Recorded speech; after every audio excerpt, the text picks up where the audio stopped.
सतनाम साखी। सदगुरु स्वामी अशोक प्रकाश महाराज जी के चालीहे का आज 16वां दिन। गुरु भक्ति। गुरु भक्ति की पूरी मिसाल है हमारे सदगुरु महाराज, जिन्होंने बचपन से ही गुरुदेवों की भक्ति की। सदगुरु स्वामी अशोक प्रकाश जी महाराज जब 9 साल की उम्र में अमरापुर दरबार में समर्पित हुए थे, तब सदगुरु स्वामी सर्वानंद जी महाराज सायंकाल सत्संग के बाद पैदल यात्रा पर कलेक्टर के ऑफिस की तरफ निकलते थे। उस समय सदगुरु महाराज जी उनके साथ यात्रा पे जाते थे। यात्रा के बाद जब सदगुरु स्वामी सर्वानंद महाराज ज्ञान चर्चा के लिए बैठते थे, तब सदगुरु महाराज जी एक अन्य साधक उनके पीछे शाही पंखा जलने की सेवा करते थे। उस शाही पंखा जलते समय सदगुरु महाराज जी के मुखारविंद पे जो मुस्कान सी होती थी, जो प्रेम होता था, वो साफ बताता है कि गुरु भक्ति का श्रेष्ठ आचार क्या है, गुरु भक्ति कैसे करनी चाहिए, क्या होती है गुरु भक्ति। क्या गुरु के समीप रहना ही गुरु भक्ति है?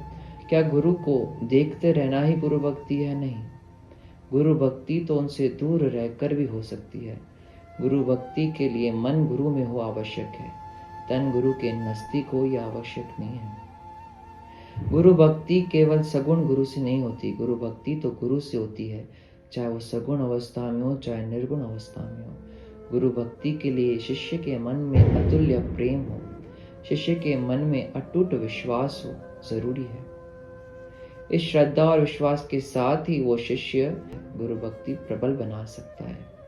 सदगुरु स्वामी अशोक प्रकाश जी महाराज ने अपने मन से सदगुरु स्वामी सर्वानंद महाराज जी के लिए अटूट विश्वास, अतुल्य प्रेम रखा, जिस कारणवश उनके मन में हमेशा अपने गुरुदेवों की स्मृति रही। किसी ने एक बार सदगुरु महाराज जी से पूछा, बाबा जी, क्या आपको सदगुरु स्वामी सर्वानंद महाराज जी की याद नहीं आती? सदगुरु महाराज जी ने मुस्कुराकर कहा, याद तो उनकी आती है जो दूर हो, जो हमेशा मेरे नजदीक है, जो हमेशा मेरे समीप है, जिन्हें मैं हर रोज, हर समय, हर क्षण देखता हूं, उनकी याद कैसे? सदगुरु महाराज जी सदगुरु स्वामी सर्वानंद जी महाराज को अपने मन के भीतर प्रत्यक्ष पाते थे। उनका मन हमेशा सदगुरुओं की मूर्त में लगा रहता था। अतः सदगुरु महाराज एवं सदगुरु स्वामी सर्वानंद महाराज जी के व्यवहार में, स्वभाव में, परमार्थ में कोई फेर नहीं रहा।